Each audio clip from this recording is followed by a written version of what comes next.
Bonjour à toutes et à tous, on va maintenant parler des intoxications par paracétamol. Les objectifs de cette présentation sont simples, ce sont des objectifs de rang B portant sur les éléments physiopathologiques, les examens complémentaires et la prise en charge. Je n'ai pas de lien d'intérêt avec cette présentation. Le plan sera le suivant, de très brefs rappels sur le paracétamol, la toxicité du paracétamol, tant la physiopathologie que la clinique, enfin la prise en charge et le traitement. Quelques rappels sur le paracétamol. Le paracétamol, c'est un antalgique et un antipyrétique, largement utilisé chez l'enfant et chez l'adulte, sur prescription ou en automédication. C'est l'un des médicaments les plus fréquemment impliqués dans les intoxications médicamenteuses volontaires. Quelle est sa toxicité?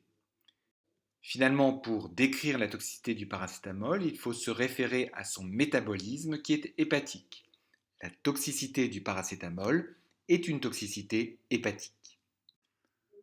En contexte thérapeutique, la grande majorité du paracétamol est détoxifiée par sulfo- et glucuronoconjugaison.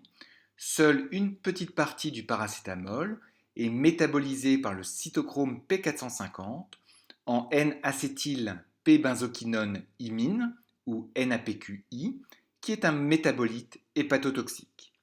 Heureusement, dans ce contexte thérapeutique, le glutathion va se joindre au NAPQI, ce qui va permettre sa détoxification et donc pas d'hépatotoxicité.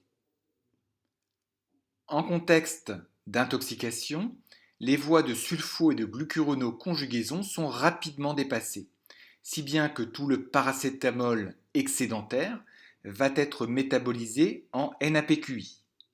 Au départ, bien sûr, vous avez des stocks de glutathion qui vont permettre d'éviter l'hépatotoxicité.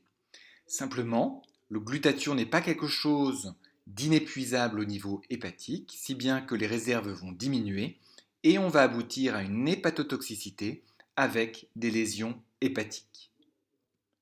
De ce que je viens de vous dire, vous allez pouvoir déterminer finalement quels sont les facteurs de risque de toxicité en plus de la dose. Le premier, ce sont bien sûr les inducteurs enzymatiques du cytochrome P450 qui font favoriser le passage du paracétamol en NAPQI. Le deuxième élément, ce sont bien sûr les patients qui auront un stock diminué en glutathion, comme dans les hépatopathies, la dénutrition, les sujets âgés ou les alcooliques. On l'a donc vu, le paracétamol entraîne une toxicité hépatique. Ce qui est piégeant, c'est que, initialement, même dans les formes graves, les patients sont asymptomatiques. Ils vont ensuite évoluer vers une hépatite cytolytique, puis, dans les cas sévères, vers une insuffisance hépatique.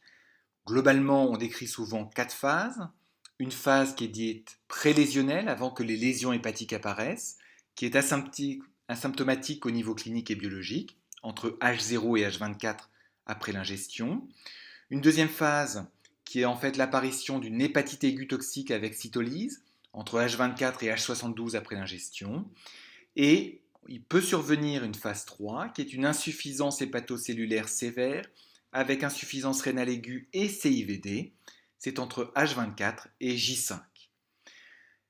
À la fin de l'intoxication, entre guillemets, on peut aller soit vers une régénération hépatique et la guérison, soit vers l'absence de guérison, et à ce moment-là, il faut une transplantation hépatique, sinon le patient décède. Comment allez-vous prendre en charge et traiter ces intoxications par paracétamol? Tout d'abord, il faut commencer par une anamnèse précise, avec l'heure exacte de la prise est-elle étalée ou unique? On va le voir, c'est très important pour le traitement. Connaître à peu près la dose supposée ingérée, les circonstances, l'éco-ingestion et les facteurs de risque de toxicité. En termes cliniques, vous rechercherez particulièrement des signes d'insuffisance hépatique. Pour les examens complémentaires, vous ferez une paracétamolémie pour tous les patients qui ont été exposés au paracétamol. Vous ferez un bilan hépatique et un TP pour évaluer la fonction hépatique. Une créatinine parce que le paracétamol est éliminé par voie rénale, si bien que si vous avez une insuffisance rénale, le paracétamol et la paracétamolémie va diminuer plus lentement. Enfin, vous évaluerez ce que l'on peut retrouver dans les formes graves, c'est des formes avec une acidose métabolique, et bien, vous évaluerez ceci par un gaz du sang pour les formes symptomatiques ou la mesure du bicarbonate sur le ionogramme sanguin pour les formes asymptomatiques. Le traitement, dont on va voir ensuite les indications, va reposer sur un antidote qui est la N-acétylcystéine par voie intraveineuse. Comment ça marche? C'est simple. La N-acétylcystéine est un précurseur du glutathion, si bien que vous allez renforcer les stocks en glutathion, ce qui va permettre de conjuguer le glutathion avec le NAPQI produit en excès, et donc vous allez limiter l'hépatotoxicité. À qui administrer ce traitement? On va différencier différents types de situations.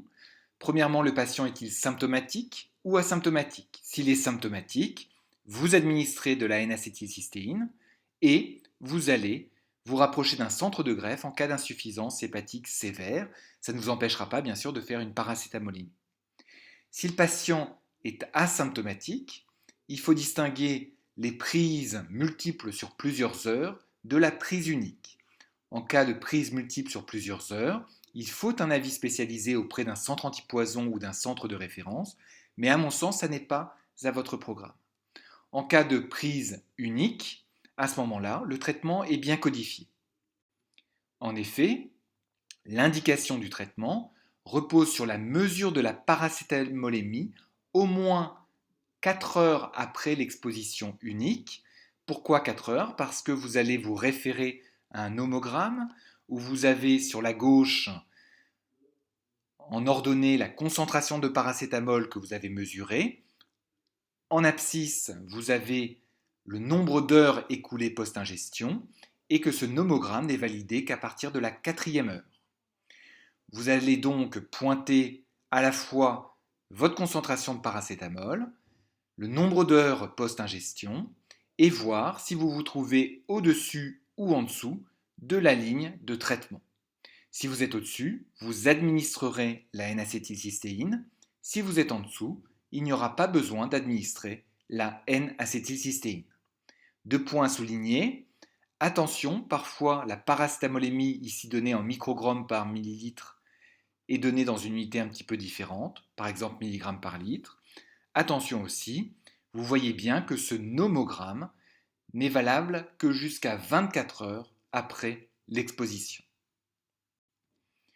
3 petits points à dire en plus sur la N-acétylcystéine par voie intraveineuse.